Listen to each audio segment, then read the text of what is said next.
Sem dúvida. Se você resolver falar na vida dos outros, aquilo vira seu propósito. São decisões. Então vamos recapitular aqui, porque é uma das coisas que pessoas pagam muito dinheiro para aprender, tá? Primeiro propósito, meu, seu, do Brunet é o mesmo. Governar sobre todas as coisas. Se você só souber... Um propósito universal. Serve para todos. É porque o segredo da vida é identidade e propósito. A pessoa, ela descobre a identidade, ela vai fluir naquela identidade. O propósito é o motivo. E eu entrei nisso tudo para te responder qual que é o propósito da nação brasileira. Um povo escravizado é um povo libertador no seu propósito. Um povo que é rico, mas tem a mentalidade de miséria, vai ser o povo mais próspero. Deixa eu te falar, olhando só para a terra, tá?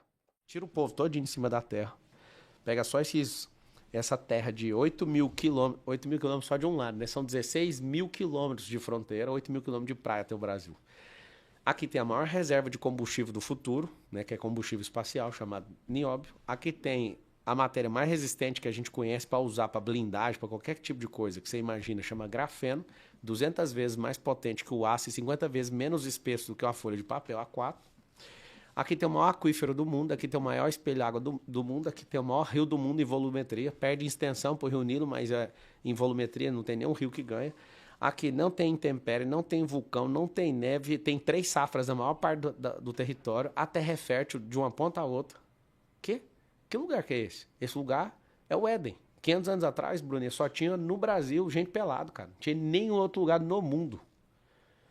E aí é o seguinte, você vai ver todo o processo de Hégera do povo islâmico, por exemplo, o Brasil foi deixado por último. Tem alguma coisa aqui no Brasil. Esse negócio de ter essa potestade e de ter esse tipo de gente comunista querendo governar nossa nação faz com que a nossa nação, que foi deixada por último, aos poucos se revele o que ela vai fazer ou como ela vai se levantar. Aí eu vou te falar de 2 caras agora, um cara que é crente e um cara que é presidente de uma nação. Testemunho igual. O Billy Graham, né, o saudoso Billy Graham, certa vez ele estava orando pelas bandeiras de várias nações, não sei se você conhece esse testemunho, passou as bandeiras, chegou a vez do Brasil e ele falou, essa nação é a nação dourada, ela vai se levantar. Bom. Aí agora eu tive uma conversa, já encontrei algumas vezes e gosto muito dos conselhos dele, do Michel Temer. O Temer contou para mim pessoalmente que um dia ele e o Xi Jinping, que é o presidente da China, olha que louco, o presidente da China fala assim pro Temer, nós queremos estar com vocês, porque nem vocês sabem, mas vocês terão os anos dourados. Nosso maior investidor hoje, o que mais compra na balança comercial do Brasil hoje é a China. O que mais investe em infraestrutura no Brasil é a China. E o que ele falou? Vocês terão os anos dourados. Eu vou te falar o que é a tradução disso tudo. E o motivo de eu estar na política. O Brasil vai se tornar a nação mais próspera da Terra até 2050. Quando eu falo 2050, é uma base que a gente tem que mudar a mentalidade do povo. Nós somos computadores de última geração, esse povo de 200 milhões de pessoas, só que o Windows é 95. Como o senhor me deu a graça de entender a mente, e eu mostrei como fazer isso com muita gente, e eu vejo que a política precisa disso, de gente com mentalidade diferente. Porque um bom político, se ele quiser aumentar o dinheiro no caixa de uma prefeitura, de um governo, é só aumentar imposto. É o que o governo federal está fazendo hoje. Só que alguém que entende de riqueza, ele consegue aumentar o caixa sem mexer no imposto. Ele consegue construir ativo, ele consegue regulamentar ativo, fazer equity, que é o que a gente faz no mundo empresarial. Aí alguém vai falar, mas a lei, quem faz a lei é a gente, são os políticos. Inclusive, você que não sabe, eu sou o 3º político mais seguido do país hoje. Fui eleito deputado federal, por uma infelicidade do partido, né, derrubaram o partido, o Lula acabou pegando o partido na eleição de 2022, fui candidato a presidente, né, não conseguiu avançar, mudei para deputado, em 3 dias tive 243 mil votos e não estou de brincadeira. A política, para mim, é um chamado. E eu vou mostrar para todo mundo que política não é profissão. Política é um chamado. E sabe o que eu acredito? Eu acredito nisso também. Biblicamente é um chamado. E eu vou amaldiçoar a sua vida agora. Que isso, gente? Você vai servir na política. Que isso? Você sabe por quê? Tinha que ser um negócio, o Brunet, igual um nível de sabedoria que você tem. Em que eu serviria? Tá amaldiçoado, irmão. Em que eu serviria? Não, já recebe. Em que eu serviria? Vamos lá. Vamos lá, em que eu serviria? Você imagina você no legislativo. Eu vejo você com esse perfil. Imagina você senador da República. Porque são 81 senadores, tem 3 por estados. Eu já vi que você gostou da maldição aí. Ele não queria ser prefeito, já ficou claro. Não, é porque para mim tem uma diferença grande de político, por exemplo. O legislativo, para mim, é muito mais suave que o prefeito, o executivo, prefeito, governador, presidente. Não, eu vejo seu perfil de fato de um senador. Vou te explicar por quê. O Senado, diferente do deputado, ele defende o interesse do Estado. O deputado, ele defende o interesse do povo. Olha que interessante. Então, são 3 no Senado e são 70 na Câmara dos Deputados. E posso te falar uma coisa? Jesus vai governar a terra, né? O cara que tem um nível de sabedoria que você tem, ele vai te colocar em qual cargo? Você já parou para pensar? Não, sabia que eu não parei para pensar nessas coisas, apesar de saber que vai acontecer. Vai acontecer. Paulo fala assim em Coríntios, ó, acaso vocês não sabem que vocês julgarão os anjos? Não fala? É ele que fala. Aí você imagina, a gente compreende pouco de como vai ser esse milênio e a gente não se posiciona. Eu vou contar um segredo para você. Nós somos os trabalhadores da última hora, nós temos um chamado como nação de ser essa nação do avivamento, o povo que é rejeitado, largado, debaixo de perversão. O nosso país é o mais pervertido do mundo. Teve uma pesquisa de sexualidade. Mesmo? Tem. Eu Pode achava pesquisar. que era os Estados Unidos. Não, o Brasil está muito mais na frente. E principalmente por causa do calor humano aqui, é muito mais na frente.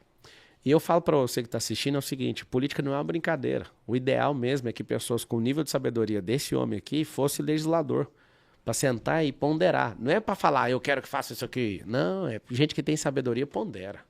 Gente que tem sabedoria faz pergunta. Gente que prosperou, sabe por que eu não é de brincadeira? Se Deus me deu esse poder, eu te amaldiçoo mesmo, você vai servir de alguma forma.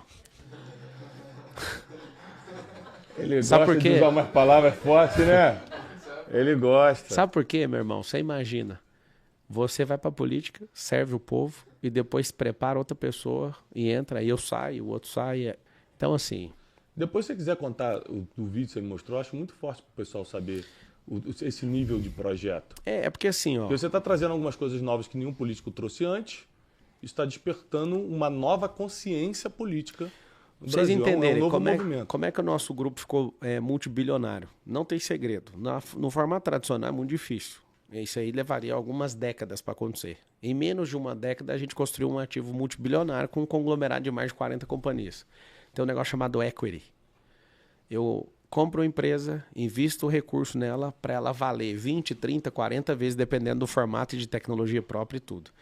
Você imagina o Estado, ao invés de aumentar o imposto, para aumentar a arrecadação, para ajudar mais pessoas, criar um sistema. Vou dar um exemplo. Não tem o Uber, que é uma empresa americana? Eu crio o Uber da prefeitura. Eu faço o cara que usa o Uber gastar menos. Eu faço o cara que dirige esse Uber da prefeitura ganhar mais. Eu aumento a contribuição previdenciária e não dou lucro para nenhum outro país. Porque o Uber leva o lucro para outro país. Claro. E se falar para você, esse ano está em prejuízo, é porque estão reinvestindo tudo e o equity do Uber é quase centenas de bilhões, para você entender. É um ativo absurdo o Uber no mundo hoje. Eu faço isso tudo, valorizo esse ativo, regulamento ele e vendo ele para a iniciativa privada. A iniciativa privada compra por alguns bilhões de dólares e eu devolvo esse dinheiro. Para o caixa, eles têm que seguir a orientação de ser barato para o povo, ser barato. O cara ganhar dinheiro com o carro, porque ele não ganha, o cara do Uber hoje. E eu consigo, numa solução, eu resolvo 3 problemas imediatos e crio fortuna para o povo. A quarta. A primeira é mais barato para o usuário, o cara que dirige vai ganhar mais e a gente aumenta a contribuição previdenciária. Olha que louco. A quarta, quando eu faço esse negócio ficar redondo e gero valor, chamo algumas companhias, vendo esse ativo. Esse ativo é regulamentado, o cara tem que seguir, devolvo dinheiro pro caixa. Aí eu coloco bilhões no caixa sem tirar nem R$1 do bolso de ninguém. E abençoei todo mundo. Olha o nível de inteligência. A gente não tem que vender ativo natural, a gente tem que vender ativo tecnológico. A gente tem que vender serviço e regulamentar serviço. Você imagina fazendo isso com 10 negócios, com 20 negócios. O que vai virar um caixa de uma prefeitura desse jeito? Desse jeito eu consigo chegar e falar assim, pode diminuir o imposto agora. A nossa carga tributária, ela é 2/5 dos infernos. No Brasil Império, as pessoas surtavam com o 1/5 dos infernos. 1/5 é 20%. Só de ser 20%, as pessoas surtavam no Brasil Império. Hoje são 2/5 dos infernos e ninguém fala nada.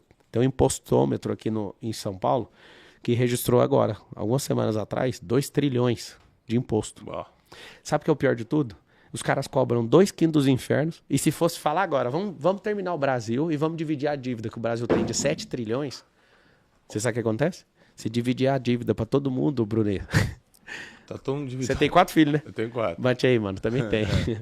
4 filhos do Brunet, 4 meus. Sabe o que vai acontecer? A minha filhinha de 3 anos tá devendo 40 mil. O Miguel, obrigado. O Miguel tá devendo 40 mil, que é meu filho de 4 anos. O de 8, o de 10, cada um tá devendo 40. O Brunet tá devendo 40, eu tô devendo 40 mil, você tá devendo 40 mil. Pera aí só um pouquinho. Os caras já tomaram tudo que a gente tem e ainda tá devendo 7 trilhões. Você tá entendendo o que esses caras fazem?